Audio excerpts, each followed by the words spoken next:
limit, man. Okay, calm down. So here's one photo of you and Julian Assange. Where is this and when is this? That was 2012.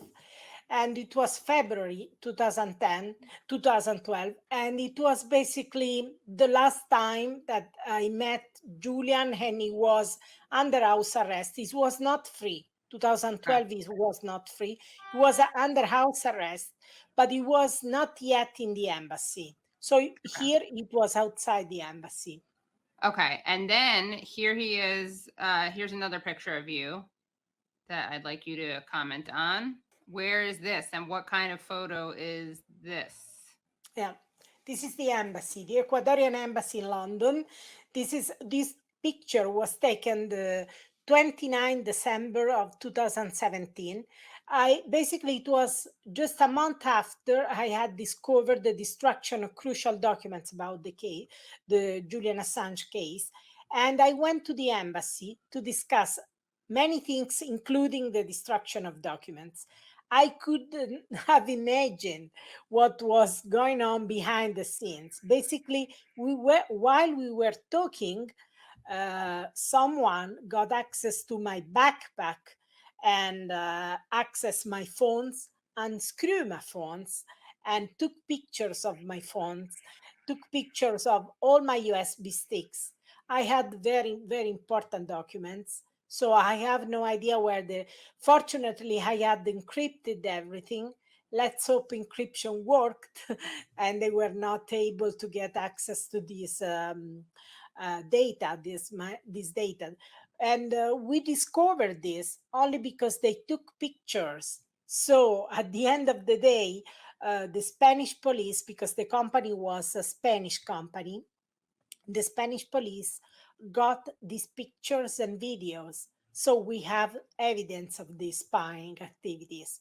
I filed a criminal complaint in Spain, and I hope the Spanish judges and the police will be able to tell us what they really did, what they accessed, what they were looking for. It was,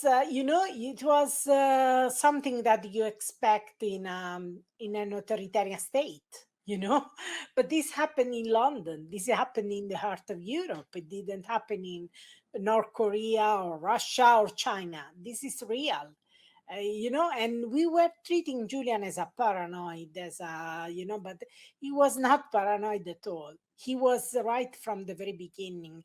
Even when, today we see that finally the New York Times, the Le Monde, Guardian, El País, Der Spiegel, call on the US government to drop the case. Finally, after 12 years, finally they do this.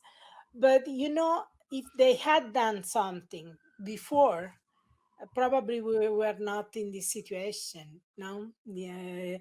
If you think that it took an Italian journalist to try to get this documentation, I call it my trench warfare, because it took a warfare to to try to get this documentation, and it's not possible that a journalist that revealed war crimes has spent 12 years in these conditions. It's not possible.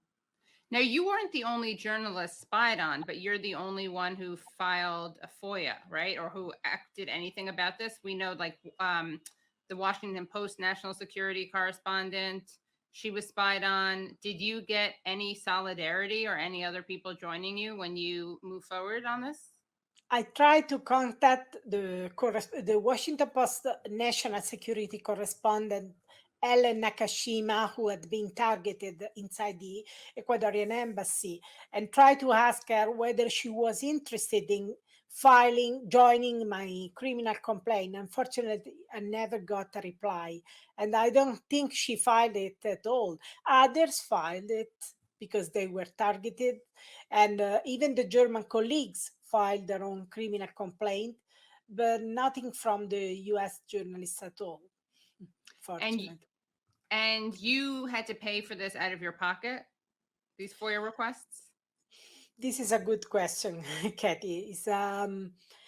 This is the missing chapter in my book. There is a missing chapter. I didn't write what happened to me because, you know, what happened to me is basically nothing about, with respect to what happened to Julian Assange. He has spent 12 years in this condition. But even for me, it has been really hard, actually.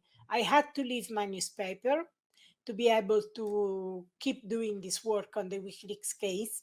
I had to leave La Repubblica after 14 years of work for La Repubblica and L'Espresso. They were in the same news group. And it was really hard. My income collapsed from 4,000 to 3,000 per year. So it has been, and they didn't provide me legal assistance in this case, even if I had been there in the embassy for them. So our journalistic contract required them to protect me legally in this case. But unfortunately, I didn't get any legal assistance and I had to leave. And today I work for a different newspaper, for Il Fatto Quotidiano, but it has been really, really hard. And what did they say? Why weren't they going to protect you legally or financially, give you financial tools to go after this?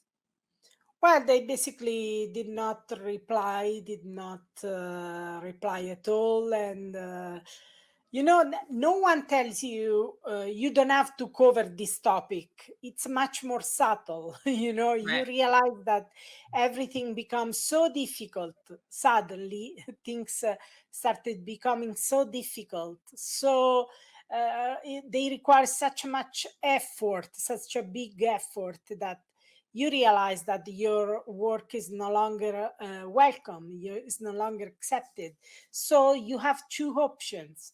You either conform yourself, you are compliant, and you realize that the editors and the property want another kind of work, no longer that kind of work, or you decide that you want to go ahead and do whatever it is necessary, and you are in a collision course with your newspaper, and so you have to leave, which is what I did.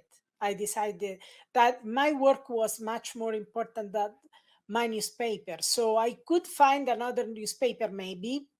It was a jump in the dark. I had no idea whether I would have found another newspaper. I was lucky. I was ready to go on Substack, on any platform, because I had no certainty that I would find another newspaper.